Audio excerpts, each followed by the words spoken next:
It's all right because yanga iri heavy rain kati imimi kana mine gear yakushanda heavy rain tayenyu kana kunozvudi kwajenga ndozobuda topedzisa tese kwaitawo soft rain anditi ndikachiti muripi ndi aiwa baba wangu ndikati muripi ndibude ndikanzi tatopedza.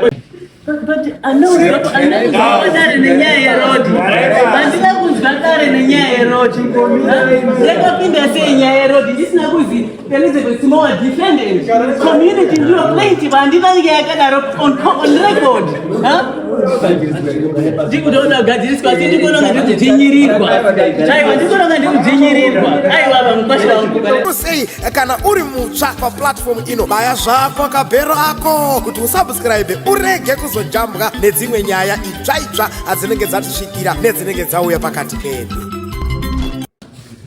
Kuti timava makaita kuti tiende kwavatsaukana takaenda panyaya yemhuri yekwaichesaumani apaine nyaya yeroti pane nyaya yeteritori yatingi between saka patakayasvikako kwakungori list saka takazoti tinoke pambape havana kuzobudawo mubaba wakati no imimi itai zvamuri kuita ini ndinozotaura zvaticataura uchandozwa saiti yedu iwo vachazotaura isaiti ravo but chekutanga chakatakaita patakatarisa yard ndofunga muri kuona pafoni apo pane maareas matatu atakaona pane pool riri kuenda kuti ndofunga mvura iriwerera kubva pane mukomana uyu iro pool racho riri panapo ndiwo one obstacle yatakaona yekutaridza kuti mugadzira mutemo waminoziva imimi yekuma 30 meters away from the river unobva maziva kuti panofanira kunge paine distance yakadii. Then the other side pane pakatarisa pane mota apo mota nepakaungana vanhu munoona kuti pane fenzi iripo asi mukatarisa fenzi iyoyo pane makacheneruka mukati paitaridza kuti road yaitochechenedza yeipinda uko saka yakapindwa almost 3 meters tiri kuzasi kwakatarisana nemain road. Then tobva takwira tikabva ipapapo yakabva yangofamba iri 3 meters kudaro kuenda mukaenda mukacheka kumusoro munoona kuti pane pole riripo negeti rinoda kupindwa apa harichapindiki because pane pole rakabva rangoenda kuti just 2 meters away from munhu arida kutenda kupinda payati pake pakabva paiswa rimwe pole. Mukatotarisa munoona kuti pane road yakatsvukuruka yanga iri kukontinya kuenda kupi kuenda kumusoro kuenda kumisha inooneka kumusoro saka ndo mamiriro akaita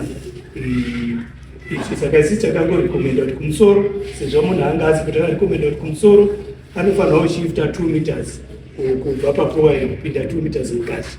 Kubva ipapapo tikadrowa line riri straight kuzasi anenge akushifta 3 meters kubva pakona inobva yangoita straight line zvine zvaita right.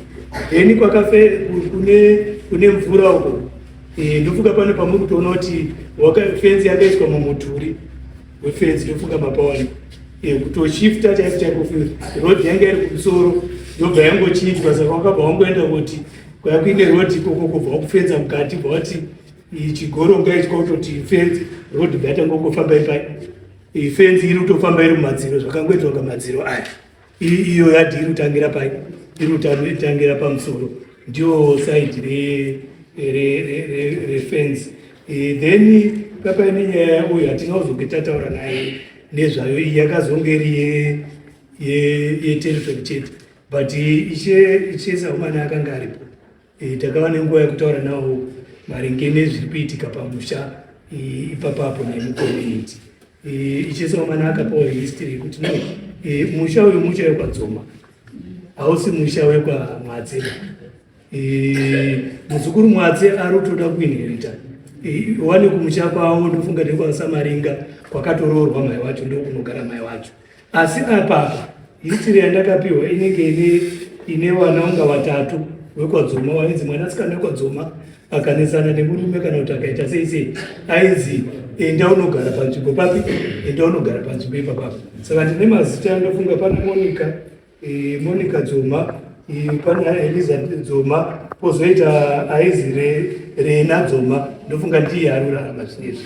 Wese wakararama panzvimbo papi ipapapo. Pobva pazoita muzukuru wekwadzoma aizi Comfort, wakatoendawo akatovakawo futi papi pamusha ipapo. Saka panenge pane masoko akazotaurwa naishe ndeyekuti Changamire vanhu vekunharaunda kwake vakuteka advantage yekuti pachiwanhu imi hamugoni kufesana naye. Saka vanhu vari kunzvimbo kwakeka vakungoti vanongouya neinformation dzimwe dzisiridzo kunoku, because iwo vanozviziva kuti iye hagoni kuuya achidifenda zvinhu zvinenge zviri paground. Saka ndo situation yatakaona takatogadzira family tree yacho iyi yekuti aizi Nesta Dzoma ndiye akatanga musha iwo 1982 vachidzoka kumashure, vachigodzoka wana Comfort wanaani wakagara ipapo. Saka akazochienda koklema ndi Matse, asi tiri kudaona kutaura chaizvo vanhu taifanira kunga tirizoda kuona apa.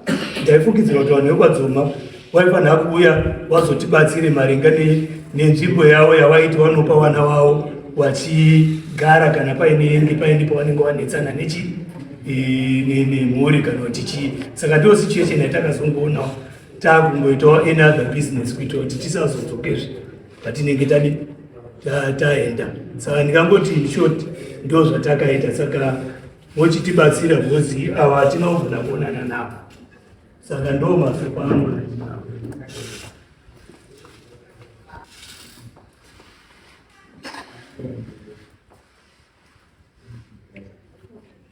Saka kwadzoma apa ndini Dzoma hama dzataurwa dzinodziziva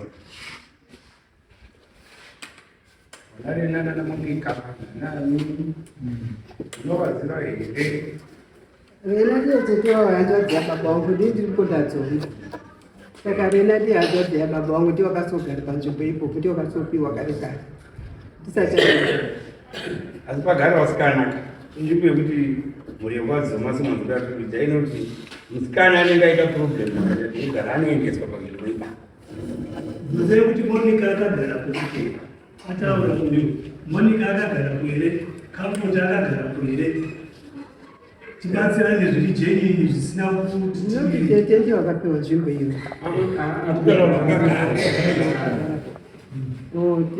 Tete ndiye wakatanga kugara tete maeri.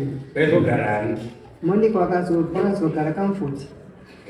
sakukuirana kauti wakacha panogara Nati pamusha panogara nemhuri zvekwadzoma.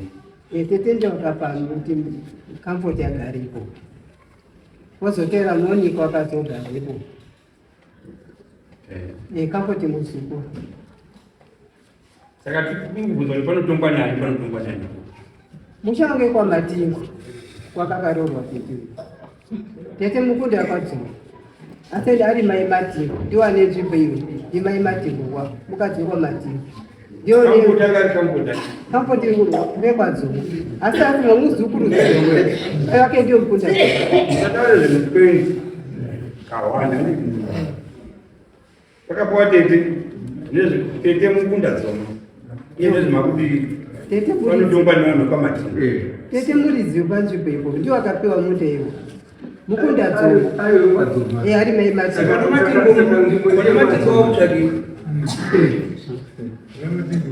Vana matingo makwapinzirei pachinhu chekwadzoma. Ndichisoro tete wakarorwa kwa Matingo. Akadzoma wakapa mwana wavo.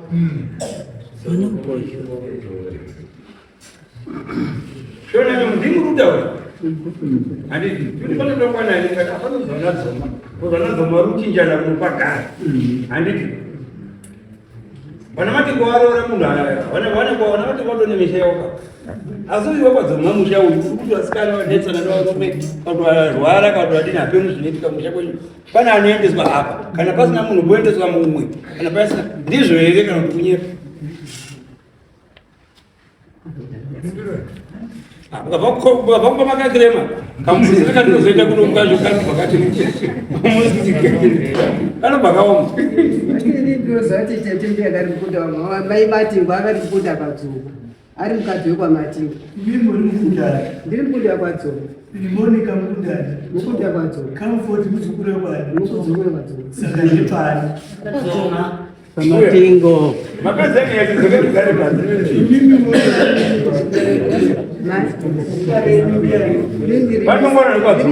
ndiri mai samhiri riona samhiri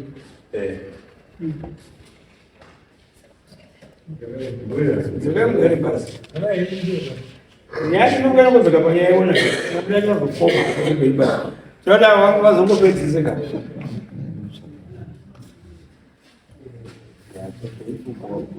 muda kupindura mubvunzo ere ndikubvunze kwazisi ri kubvunza mubvunzo muda kupindura mubvunzo usati ndabvunza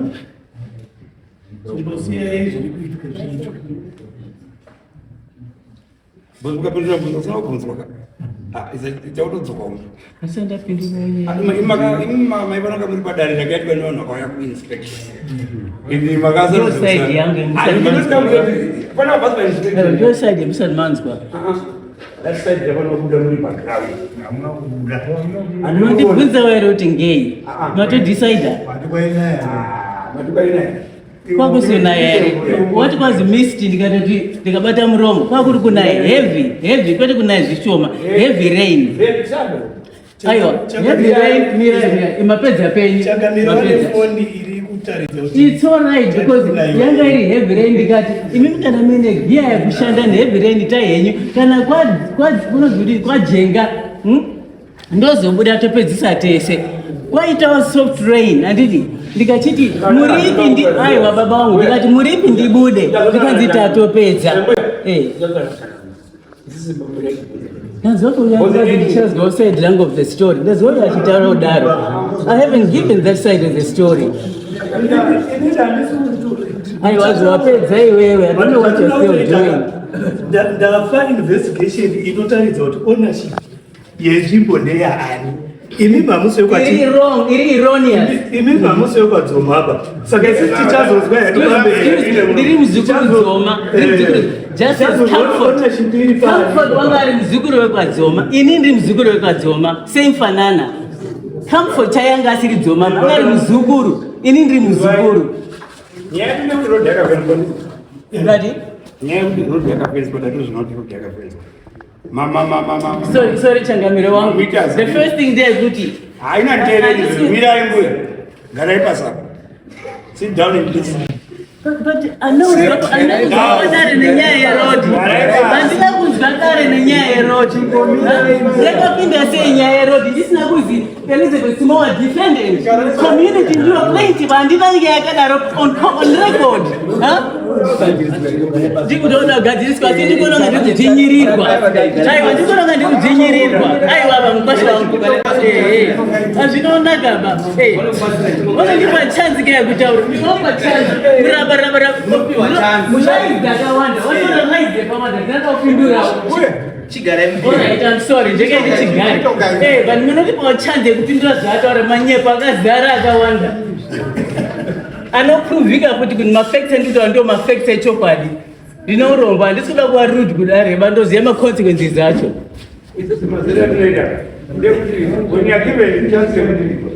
When we die, we don't community. We expect the community to participate and to cooperate. You have not heard my side of why I didn't cooperate. If you absent yourself on what from the court process, does the court don't even want to hear my side of the story of why I wasn't there? They have not heard it. What you report, but why didn't she come out? I'm trying to tell you why I didn't come out. You're already telling me that I didn't come out, I didn't cooperate. As if they can do it on purpose.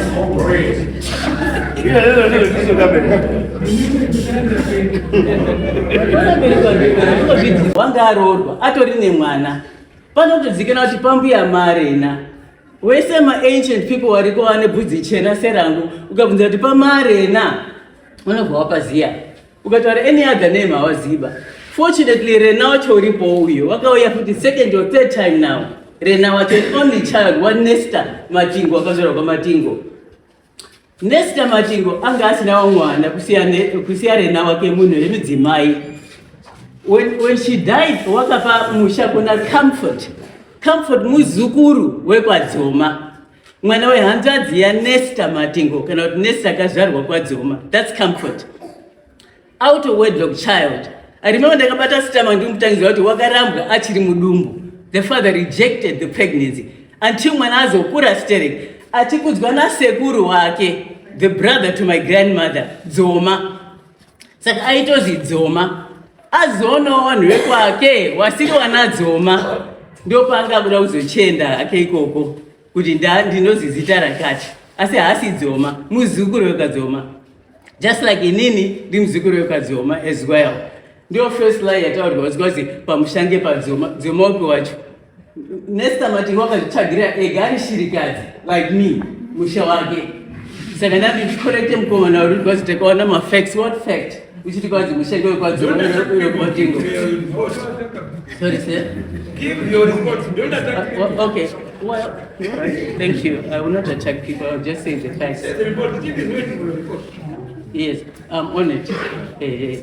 Saka ndikuti Comfort anga asingagaripo, anga ine co-house yake kuHarare nemudzimai wake, asi mudzimai utori nekitchen yake yakawaka ipapo. Mudzimai waComfort muzukuru ndataura wakadzoma wakazorwa out of wedlock. Achitipa area nambuya pambuya unga wakufa hawo wasina mwana mukomana. My brothers emhuri medu baba wasobva kuno kare, maybe because of all this headache yandikuwa nayo, you almost feel as if worth it, but for me it's worth it. And it saka Comfort ndianga ari muridzi wemusha wacho. Comfort ndianga ari muridzi wemusha. Uyu Monica abva kumurume, from what I believe murume anga afa kwete kuti wanga arambwa anything, but I stand to be guided because ani atiziva kuti ichi, but I'm pretty sure wakuru wacho vanogona kundikorete kana ndiri wrong.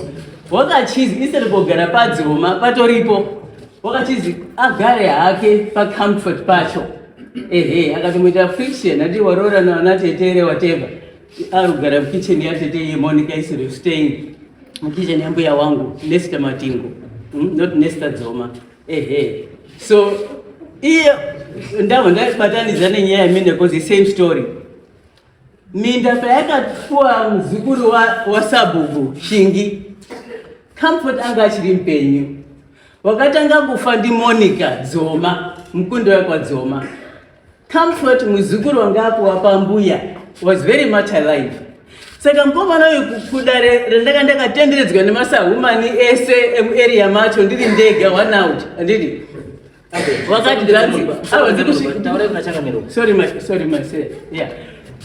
Wakati dranzi ndakanzi na Monica shandisa hako minda, asi pakauya munhu asina sene yekuti Dzoma usamupeba. Ndikati kwaari mwana uyu anga ari muprofita here. Sanogeze munhu batari unachanga mbele. Undanongeza munhu zviya. Sorry about that. Sorry, ndamwanda kabanda bhuku. Ndakamuudza kuti anga ari muprofita here Monica wacho. Unogona kuti kwazi pakauya munhu wekwaDzoma usamupe. Iye akagara pamunda waComfort asiri Dzoma pamuzukuru Dzoma.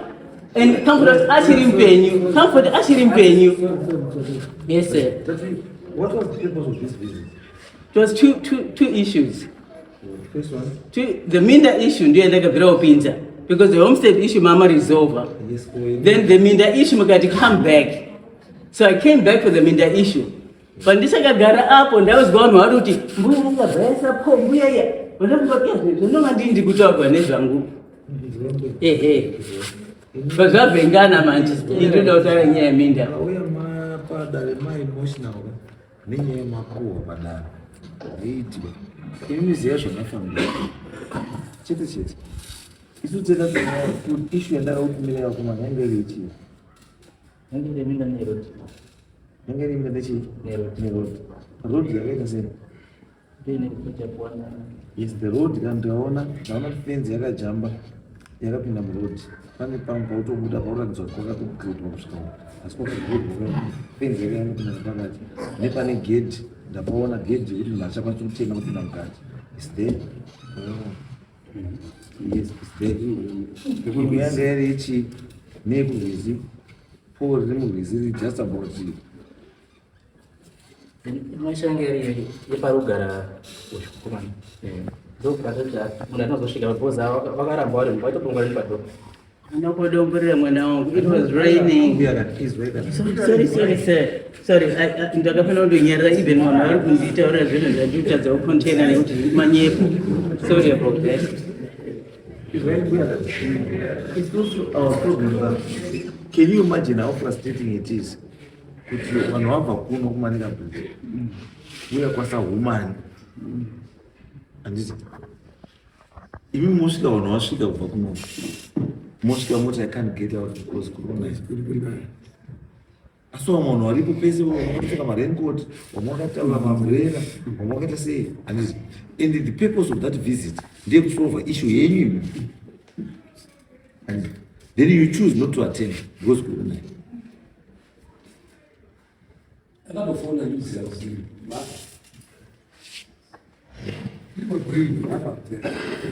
Saka now that nyaya minda yaenda kuzoattend, how are we going to resolve that issue? No, Minda was not to be attended. What was attended was Elizabeth wacheka miti yangu because she lives on the other side of the hill. Saka wacheka miti yangu achiya kuside kwangu. When they were conspiring, she doesn't know the boundary. When the boundary was clear. But it's still for you to say to go and that boundary was supposed to be established and recorded. If I'm able to talk, or maybe I should wait. But if I'm able to talk, my phone will record. The time Yongo River Road and it was pouring. If I'm careless, I'm 70 years old, I'll catch pneumonia and die, and they will all be happy because Gachembirega can get out of the way. So I simply said, no, I simply said, I'll come out. Saga Mambo wangu. 10 minutes later, I phoned and they said they were finished.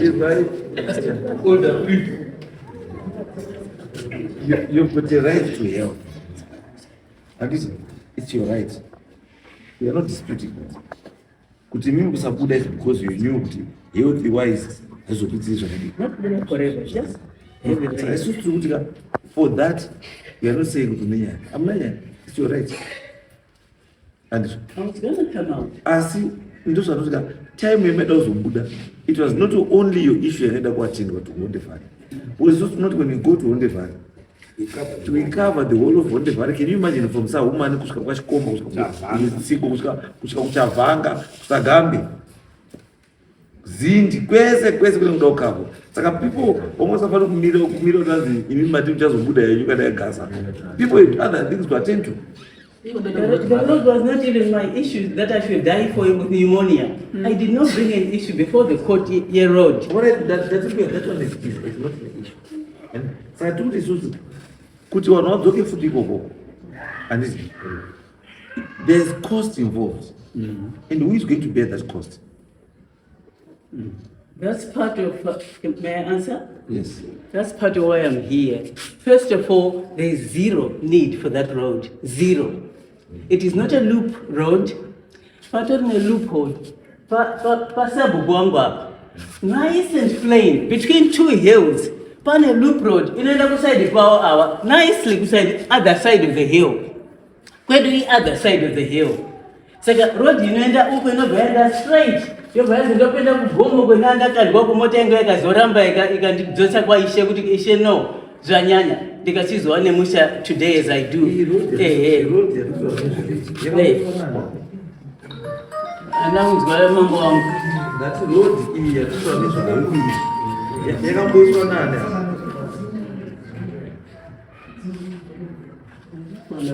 iyi road iyi apa ndato pane gedhi riri munhu ari kutena achibva murodhi pane fenzi yenyu turi that road iyo yakamboswa yakambogadzirwa nani ikanzo here chii chakagadzira road iyo hapana nerodhi muchawo chingoti tsepiti mambo wangu sorry tsepiti kuti maziva mugone kusvika kuarea dai maisvika munoona kuti it's a storm in a teacup iri kuitika panapa a storm in a teacup and I'm so happy kuti uri kukoza storm yacho murume uyu because paari kuti kwazi pane rodhika iri kuenda pamumba pake pandiri kuzi nditutsire po more meters away kamuriziva kuti ngei ndabvisa mombe dzangu ndakafanira kuyoka kuti ndiise ngoro so you must move your pole further away ndatopakare more than 3 meters 3.6 anokaunda mushedhuzi 3.6 dai magona kusvika dzendakawapa for road yavo iyo iripo it's a non-existent road patakasiosvikaka yaibva muarea make uyu mumba make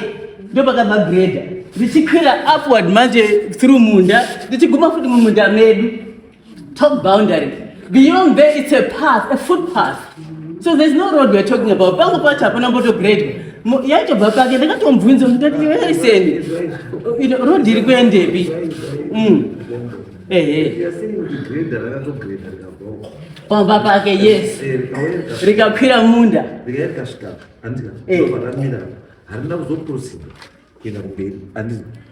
I have no idea why. Andauudza kuti why ndangoti harina kuzoproceed. I know why he didn't proceed. He thought next door was now his. He was gonna annex it. No, he did matisha wangu. I'm listening. Ndikuteerera. Tokuburisa muno mutosa mwana wane warutonyadza. Ndikuteerera mpasha wangu. If you are saying that I want to establish from council until what is responsible for roads kuti pane road here and kana council establish kuti pane road then there has to be a road kusanduza sanusanu kubvunza kuti grader rakauya richigreda igreda reindividual here igreda recouncil here igreda raani regreda no mira ola chimugara ipasi gara ipasi itaura today road yekanzo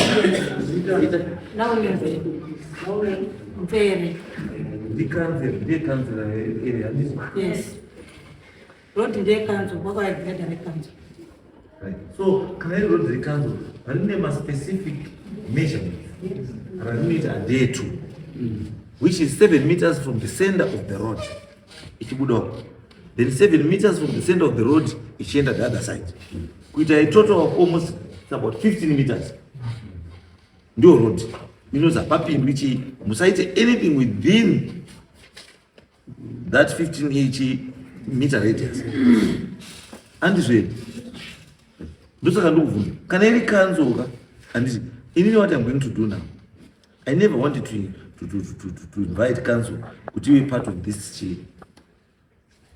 dispute. Why? Because those that council kana yakuya yakasiyana nesu isusu kana tikutaura tinotaura nakuti tosvika pekuwirira but council haina izvo council inongosvika isa mepu pano ndibva yangotaura kuti mamita ziri kubva papi kubva kusvika utozwa kumana bvisei muraso iwewe kwauri it may sound inhuman but at times ndi munofosa zvinhu zvakadaro mozofamba mangwana muti chei mutemo wana kuti enda muzogumiripe kuti mutemo wana kuti kunaka mauzema kuti hurumende yakadini but ihurumende here ndoshandi kutaura chekutanga kuti that's why ndati I want to establish kuti road ndeyekanzuro here kana kuti ndeyechii because ndashamisika kuti uyu murume uyu road ingatangira pauba pake ichigreda ichiendepi iyo iri individual road inenge ichigreda ibva pauba pake ichiendepi no it's okay don't worry isusu zvatava kuita manje ndaakuti kanzo ndikaendaona CEO kanzo itotume wakomana weroads waestablish road inofanira kunge iri papi anofanira kumuvha ndiani ndobva yatosiya yapa atomezha saka uchaitwa nekanzo izvozvi no one will dispute that haisinei neni yaishu yechii saka chimirira kanzo yedii